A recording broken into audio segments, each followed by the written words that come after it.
Hello and welcome to the next installment, the next lesson of Cylinder Radio. I am your host, Will Roosh, and today I have on Sydney Chaffe. She is a ninth grade humanities teacher in Boston, and she was the 2017 National Teacher of the Year. Sydney, I'm so glad to have you on here. We can talk about education, and I think maybe with a focus on curriculum and what we should and shouldn't teach as educators to try and do our job to the best of our ability. So thank you so much for doing this. Thanks for having me. Yeah, of course. So we have a time difference going on. It's super early here, and you're already in your classroom. It's pretty cool. So please tell us, how, I guess, when it comes to National Teacher of the Year, what do you feel like was in your practice that was recognized as something that educators should pay attention to and kind of follow in some degree? Yeah, so I get asked this question a lot, and I always want to preface it by saying that being named National Teacher of the Year doesn't mean that you are the best teacher in the country. And I think teachers get that, but there are some other audiences that don't quite get that. And so I've been introduced in different places as this is the number one teacher in America, which, as a teacher makes me cringe because A, there's, no way that we could ever figure that out. But B, the reason that I was recognized as National Teacher of the Year is because I'm doing a lot of things that great teachers everywhere are doing. And that's what it is to be the National Teacher of the Year. You go out and you're an ambassador for the great work that you and your colleagues are doing all over the country.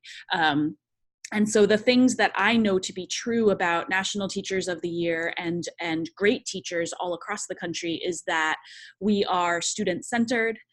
We believe in the power of education to matter beyond the four walls of our classrooms.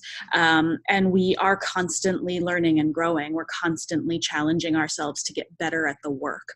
And I guess the final thing that I'll say that I know is true about National Teachers of the Year and great teachers everywhere is that we see kids as whole people, and we think about our jobs as being more than the content. The content is incredibly important, and we're passionate about the content, but students are whole people, they're whole children, and so what we do attends to that. In terms of me specifically, there are a few things that are really cool about what I'm able to do, and I credit the place that I work for making it possible for me to be that kind of a teacher. So I work in a school in Boston that's part of the EL Education Network. So we are a national network of schools, some charter schools, some traditional district schools, built on this premise that kids learn best by doing, that we can do good work in the world, and that when we talk about high quality education, there are sort of three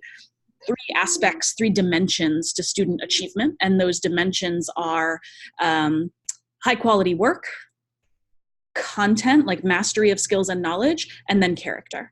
And so everything, I've grown up in this school. This is the only school I've ever taught at. And so the way that I've been raised as a teacher is in those ideals and thinking about what we do is multifaceted, and what we do should matter beyond the four walls of the classroom. So I can tell you a little bit more later about some specifics of curriculum, of like what I'm teaching and how that fits into this EL education model.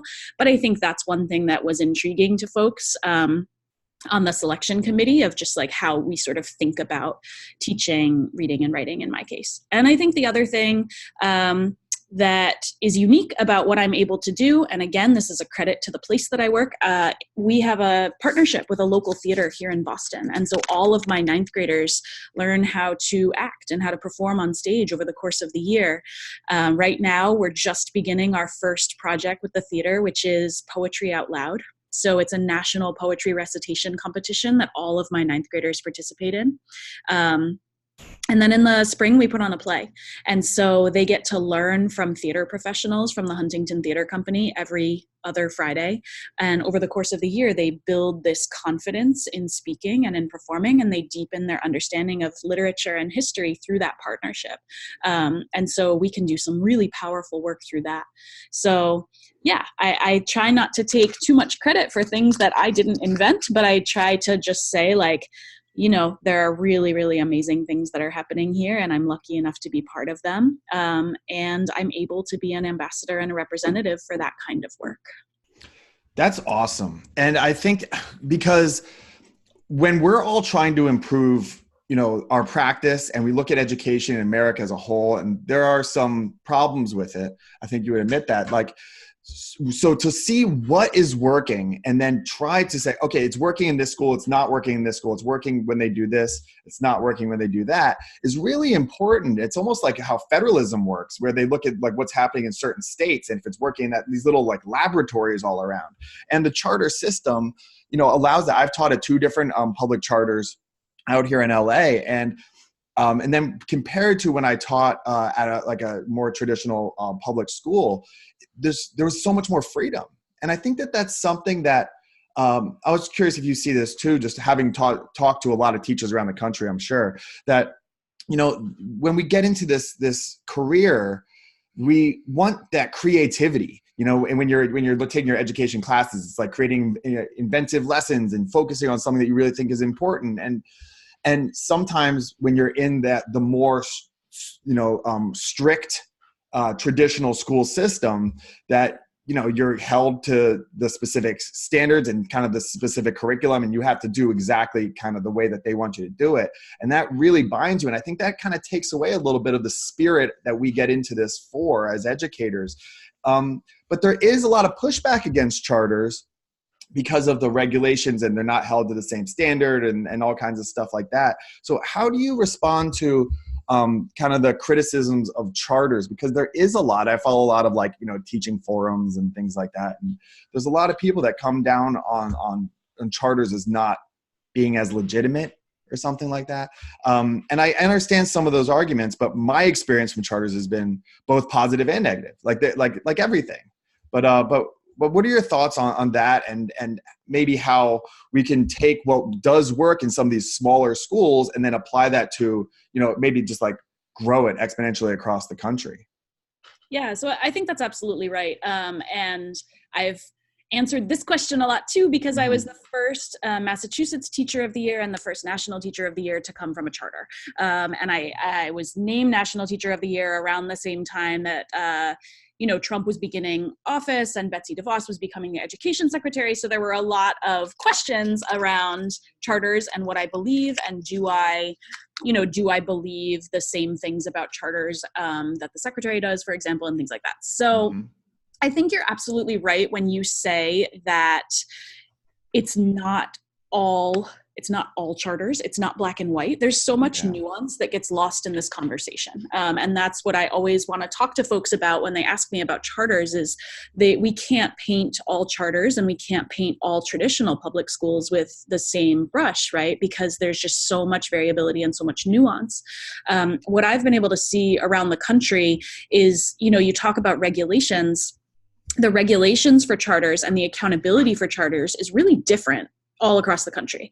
I'm from Massachusetts, and we have a really strong charter system because the accountability for charters here and the oversight for charters here is strong. Our state Department of Education is the authorizer for charters in our state. When our charter is not performing, the state comes in and they are doing observations, and they're talking to us, and they're setting goals for us, and they're making sure that we're doing what we need to do.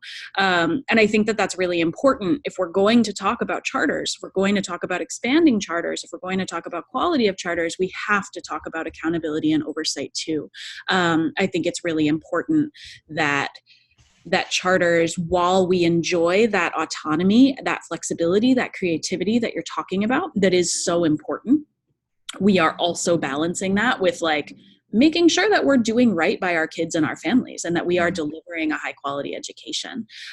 So I think that's really important. So when we're looking at models, I hear you saying how can we use schools that are successful as models? But I also think, how do we use state systems that are successful as models? And then, in terms of thinking about how do charters work, right? How do we replicate, or how do we scale? I think we need to think about the promise of charters. My understanding of the promise of charters is that, okay, if we allow some more autonomy, if we allow some flexibility some room for that creativity. We're going to innovate. We're going to figure out what works well for kids and for families. And then we're going to figure out how to disseminate and how to scale, right, back into the traditional public system. And so I think we need to make sure that that's actually happening. Here in Boston, we have this great organization called the Boston Compact. And what they do is they help bring together educators and policymakers from the different educational sectors. So they'll do projects where they'll have teachers from charters, teachers from traditional public schools, teachers from parochial schools, all come together and do professional learning together. We'll do school visits together, and then we'll sit and sort of talk about, so, what was your assumption about a parochial school before we went and did that observation? And what do you think now? What were your assumptions about charters? What were your assumptions about traditional district schools? I've done professional learning where it's led by a teacher, and all of the teachers participating in the room are from these different kinds of schools, and we're really sharing with each other what's working, what's not, what problems we're encountering. What we find in that kind of professional learning is that despite the differences or the supposed differences between our kinds of schools, we have a ton in common as teachers. We're facing some of the same challenges, and we find some of the same joys in what we're doing. And so that to me is like, that has to be a key part of what we're doing when we talk about whether charters work and how to make them work even better, is like, we've got to have this two-way communication and sharing. And I say two-way because I think sometimes the idea is, oh, well, charters will innovate and charters will do amazing things, and then they'll feed that back in, right? I think that was part of that original sort of promise or that original idea. But what I've found really is like, I'm learning from my colleagues in traditional public schools as well. And I think that that's really important for us to recognize when our colleagues are working under some of the constraints that you were talking about before. They have to get creative in really different ways, and we can learn from that too. Yeah, I mean, I think it's unfair to say that I've heard this a lot, that traditional public school teachers are they're just lazy because they have unions and tenure and things like that. That's not, from my experience, I don't think that's your experience. I think that the system does have flaws in it, but it also has wonderful things too, like job security that you don't have at charters, and I know a lot of charters that have gotten shut down.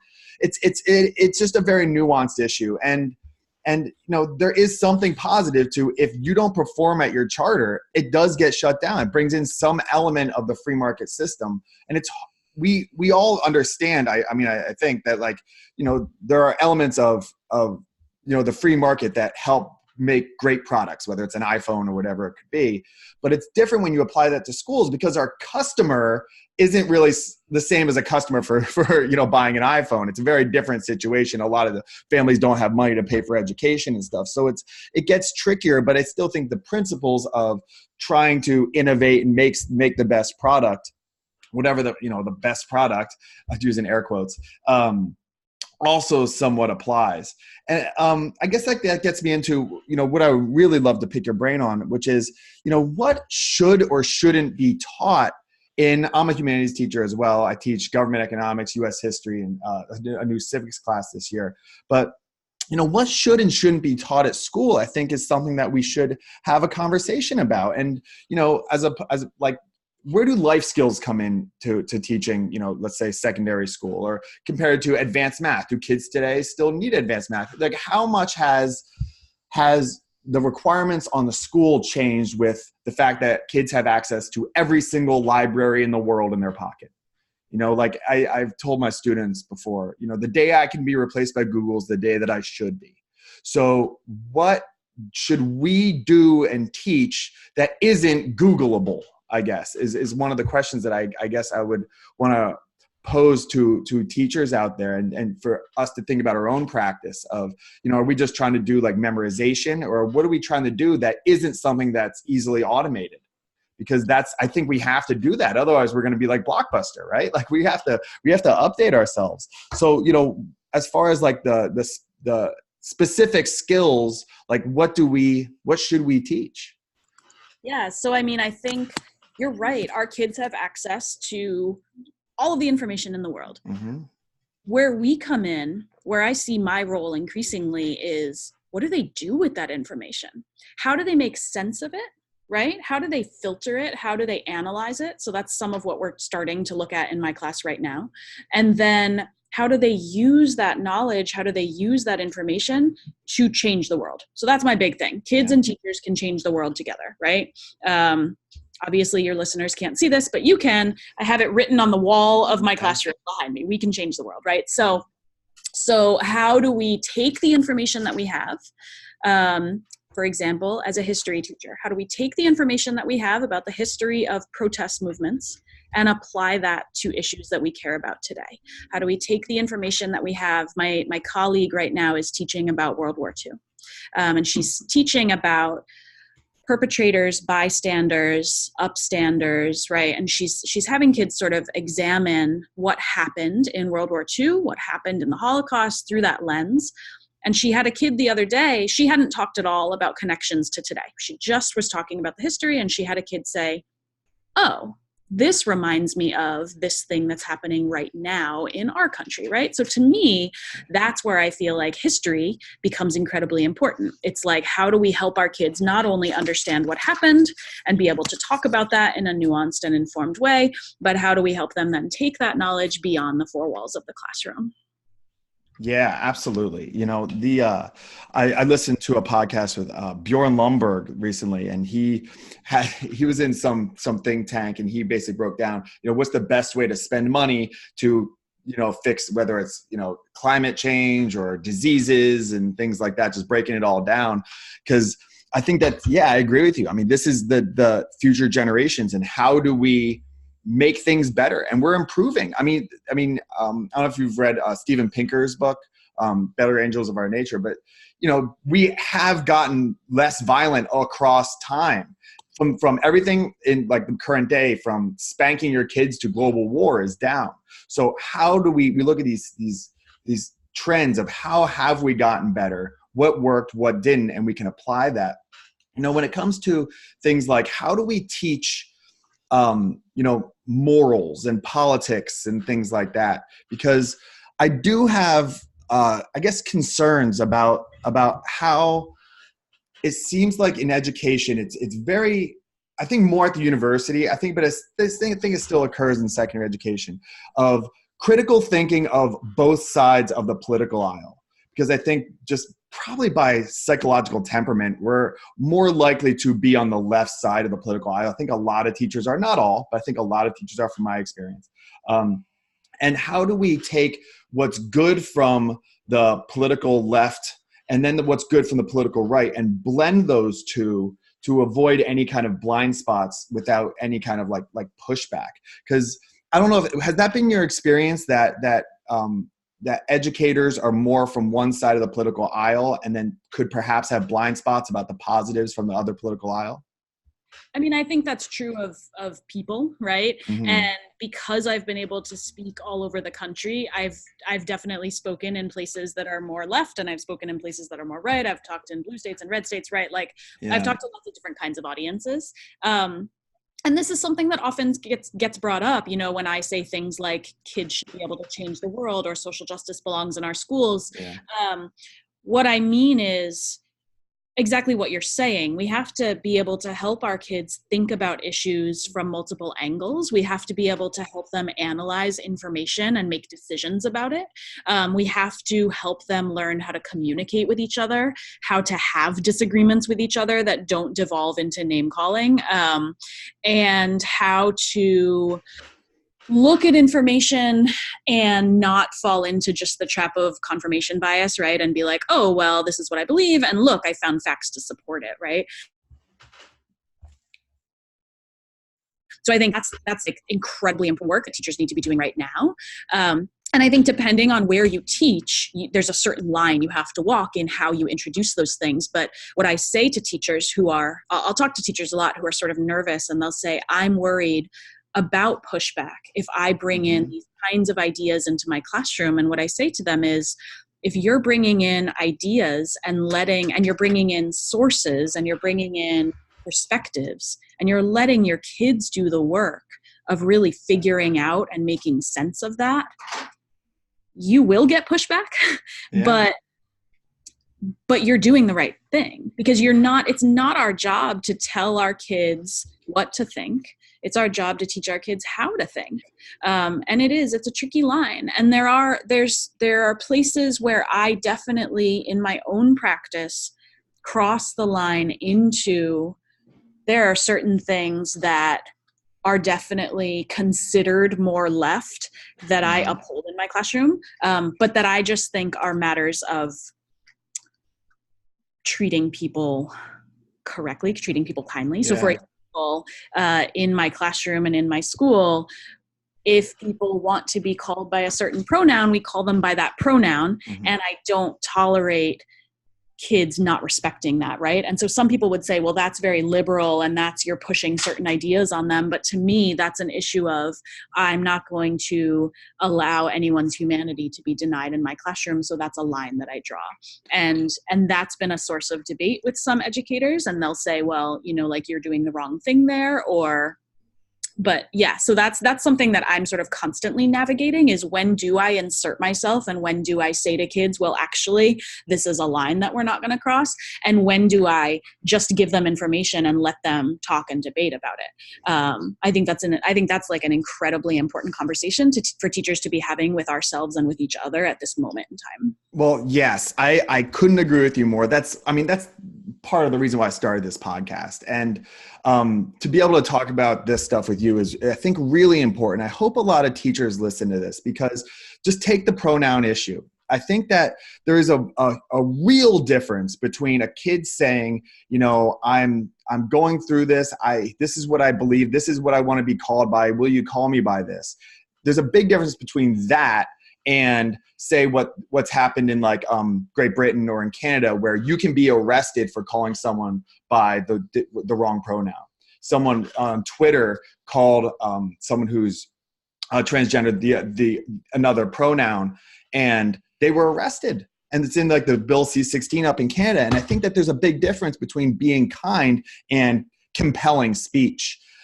Jack Dorsey, who runs Twitter, it's a very interesting thing, because Twitter had a decision to make about misgendering. And there's two ways you can misgender someone. So take like Caitlyn Jenner. If you call Caitlyn Jenner a man, that is misgendering her, ideologically misgendering her. And you can get banned from Twitter for that. And in other countries, you can get actually fined or arrested for that. But it's misgendering ideologically. But if you biologically misgender Caitlyn Jenner, it would be calling Caitlyn Jenner a female according to chromosomes. So we have to take this stand as far as legislation goes of, are you going to go on the biological side or the ideological side? And choosing the ideological side when it comes to law probably has some issues that we need to figure out. I see that as very different than if you have a student that asks you, or in your classroom, to be identified as something. That's that's a personal interaction thing. And that is something different than policy for a country, or, and then it gets into like maybe in between, it'd be like for the school, like that gets really tough. These are complicated issues, and we have to be very careful, because kids who are struggling with their gender identity are going through a lot. And we have to make sure that whatever we do this with kindness. There's a reason why two of the first three podcasts I did when I started this was with two different ideologically minded transgendered individuals, because I think that this is just one, that how we handle the transgender issue as a country is going to be kind of how we might handle a bunch of different issues. But it's not simple. And I think that it's important that we really think critically. When we talk about what should we teach, critical thinking is like top on my list. And Socrates was a critical thinker, right? Asking a lot of questions, and it didn't turn out well for him. So you have to risk getting, just in asking these questions, you have to risk being a social pariah. You have to risk taking, maybe getting your job threatened and friends threatened and things like that. But to have kind, sincere curiosity is very important, I think, for all of us, about what is the best way to navigate this, because it's not simple. I'm just curious I know that's a lot, but I'm just curious on your thoughts on that.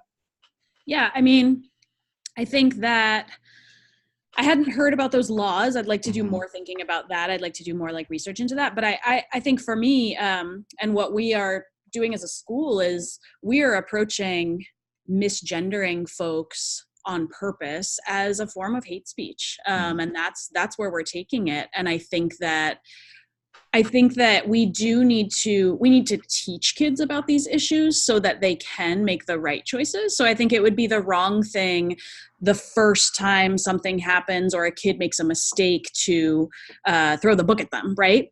But I think we need to educate kids.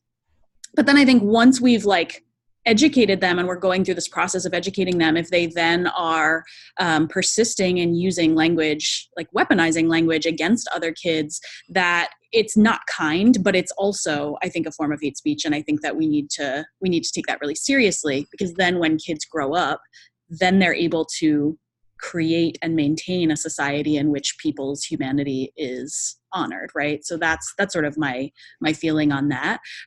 It is really complicated, but I think we're at a moment right now where there's more attention to this issue. There's more attention to this issue as a matter of equity and human rights. And so we do have a responsibility as educators to bring our students into that conversation and to help them make sense of it.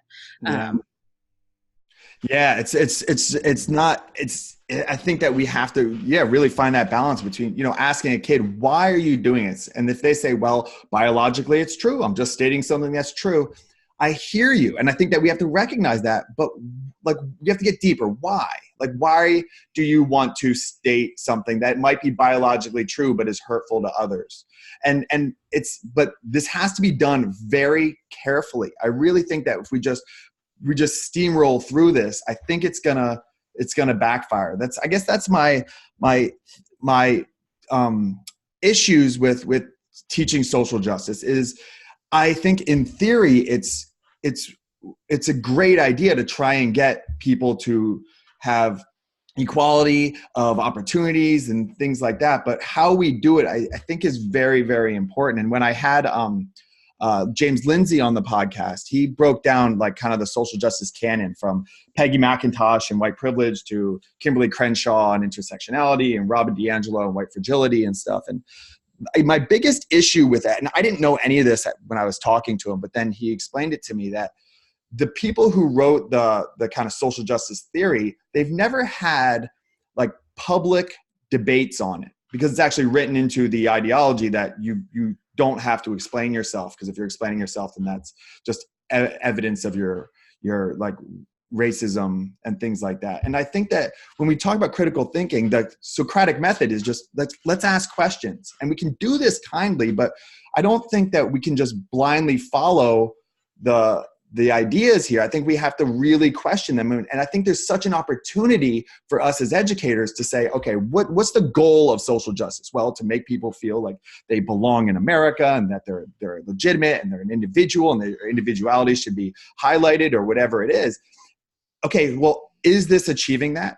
Where is this falling short? Where can we improve? And all that kind of stuff. And I think that we have to question a little bit how we approach social justice ideas. And I don't know if that's something that's always welcome, because if you question social justice ideas, then you might be labeled as a racist, sexist, homophobe. And that's a terrifying thing to be labeled. I've been called that just for asking questions with sincerity. I'm sincerely curious. And it's a very, like, you have to kind of walk on eggshells, and I'm worried about that as far as to get to actually the best practice to do this. And I know that this is really tricky, but I don't know how to do it. And I guess that's why I want to have these conversations. It's because maybe we can get people thinking about what's the best way to approach these ideas. Yeah, so I think I have a bunch of thoughts. Okay.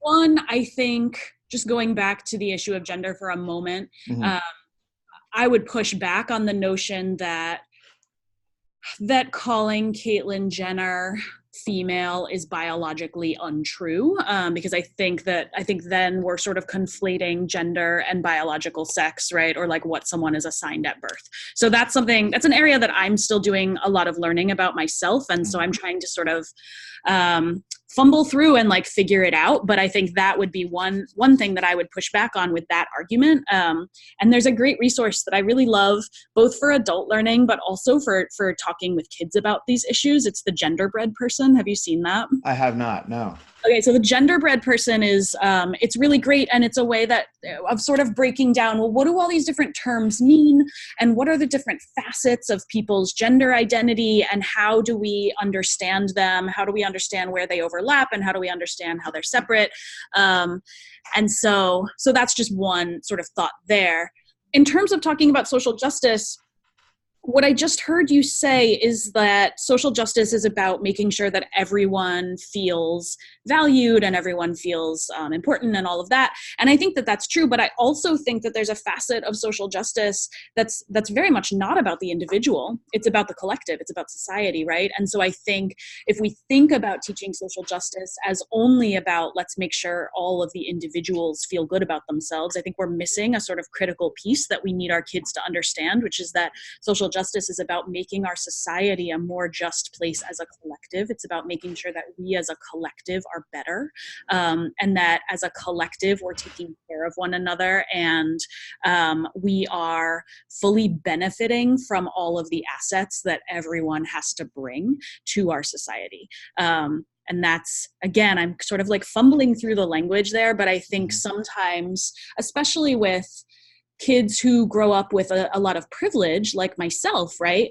I grew up white and middle class and like was really privileged in a lot of ways. I grew up, I know you talked to Mandy Manning, the 2018 Teacher of the Year, about how the educational system is sort of built on white ideals, which I agree with.